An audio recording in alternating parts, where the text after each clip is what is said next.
día un adolescente puede tener complicaciones como la dependencia a todos los aparatos electrónicos. Y que como está en busca de su identidad puede que le influyan aspectos como las drogas, el alcohol y cosas negativas.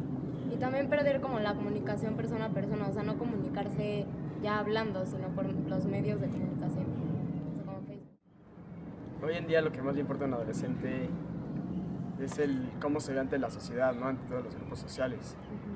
Sus amigos yo creo que es un factor muy importante. Ser aceptados en diferentes grupos sociales. Las nuevas tecnologías provocan una dependencia total, yo es lo que considero. Como bien dicen, los alejan de la gente que está cerca y los acercan de los que están lejos. Yo creo que llega en algún momento que se empieza a hacer como un abuso en lugar de lo que para lo que están hechos.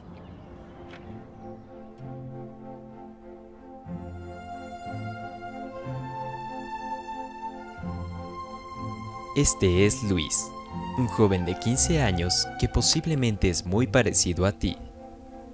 Cada mañana, Luis junto con miles de niños se levantan para ir a la escuela. Ya sea caminando, en coche, transporte público o escolar, se dirigen a esta, en donde tomarán clases, estarán con sus amigos, conocerán nuevas personas, tendrán discusiones y después regresarán a sus casas, en la cual permanecerá el resto del día viendo la televisión o navegando en internet. Pero, ¿qué sucederá después?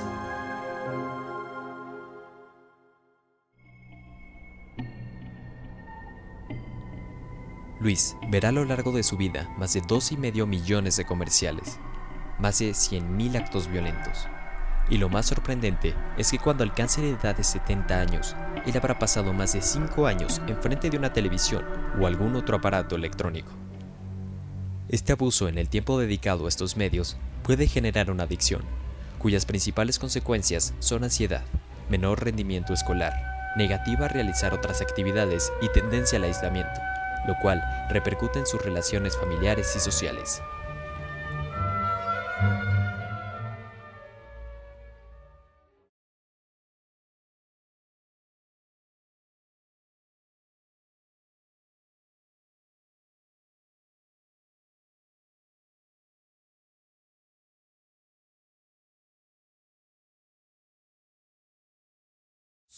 Ahora contamos con Internet.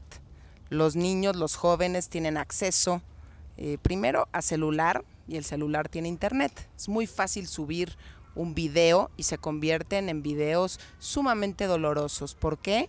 Porque empiezan a molestar a la compañerita, empiezan a molestar al compañero, le suben la falda, le bajan los calzones, cualquier acción de este tipo, y ustedes imagínense que empiece a dar vueltas el video por Internet, por Facebook, por Twitter, por MySpace y por todas las redes sociales con las que hoy contamos gracias a las nuevas tecnologías. Se convierte en un fenómeno de violencia que traspasa el salón de clases. En mis tiempos se quedaba en el salón de clases.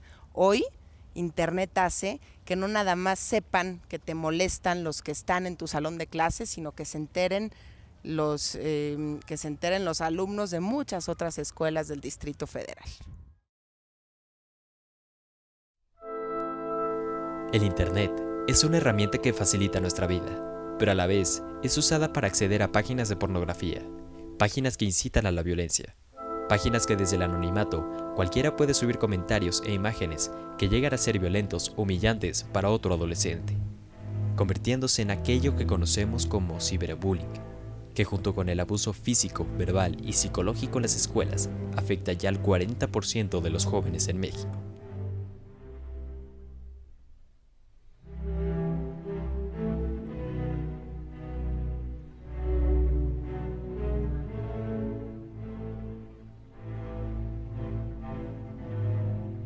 Sin lugar a dudas, el que tú molestes a una persona a través de un Twitter, pues puede ser devastador, es decir, un comentario negativo, un comentario devaluatorio sobre una persona, donde lo subas a todos sus contactos, incluso sin tener conocimiento si realmente eso sucedió, sin tener la confianza o sin tener la contundencia del hecho, pues puede ser devastador. A una persona le puede golpear muy fuerte en cuestiones de seguridad, de confianza, de autoestima, y esto simplemente con un teclazo, donde este teclazo se puede proliferar o puede llegar a muchos.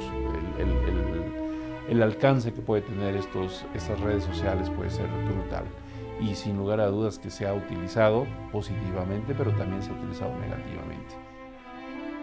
El bullying es el acoso escolar.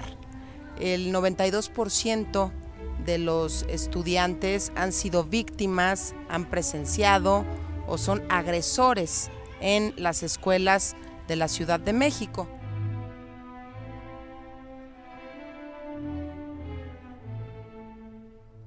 Un grupo de pares pues perseguía a una persona, desarrollándole una bulimia con purga. Dado que el adolescente está en una etapa de identidad, en un proceso de permitirse saber quién es, qué quiere hacer de su vida, el grupo de pares se vuelve pues algo muy importante, y en este caso pues que el grupo de pares comenzara a molestar de manera verbal, de manera psicológica, de manera física incluso, porque había hasta golpes. Esta persona al principio no decía nada, no expresaba esta situación ante sus papás, ante la escuela, ante otros compañeros, pensando que era una característica normal, que por su exceso de peso la molestaran, que por tener una situación de sobrepeso, pues los demás se burlaran, que los demás tuvieran una actitud negativa de rechazo, y que esto fue ocasionando que ella, para tratar de bajar de peso, tuviera que desarrollar un trastorno de la conducta alimentaria. En la Asamblea Legislativa presentamos una cifra de 190 suicidios por acoso escolar en la Ciudad de México. Algunos dicen que son más, otros dicen que son menos, se han escuchado muchas voces. De acuerdo con datos del Fondo de Naciones Unidas para la Infancia, 1 de cada 6 jóvenes que enfrenta este tipo de violencia, bullying, acoso escolar en escuelas del Distrito Federal termina suicidándose. Los diputados del PAN en la Asamblea Legislativa del Distrito Federal hemos estado realizando una campaña permanente denominada www.yodenuncio.org, en donde invitamos a los padres de familia, a los estudiantes, a los maestros, a que se atrevan a denunciar pues algún caso de acoso escolar. Hemos recibido muchas historias, la gente se atreve a escribir su historia, y lo que hacemos es canalizar cada uno de estos casos a la Secretaría de Educación Pública, de la mano con una fundación que nos ha venido apoyando en este tema. Para este tema del acoso escolar juega un papel fundamental la familia, los padres de familia, la atención que se le esté dando al niño, a la niña en casa, el poder platicar con ellos, el que los papás se puedan dar cuenta de si es un niño violento o no es un niño violento. A veces el que se dedica a molestar es porque en su momento lo molestaron y practica el acoso escolar porque probablemente hace algunos años a él le aplicaron también, le aplicaron alguna jugada de este tipo y puede ser una venganza. Por eso es tan importante que los padres de familia estén cerca.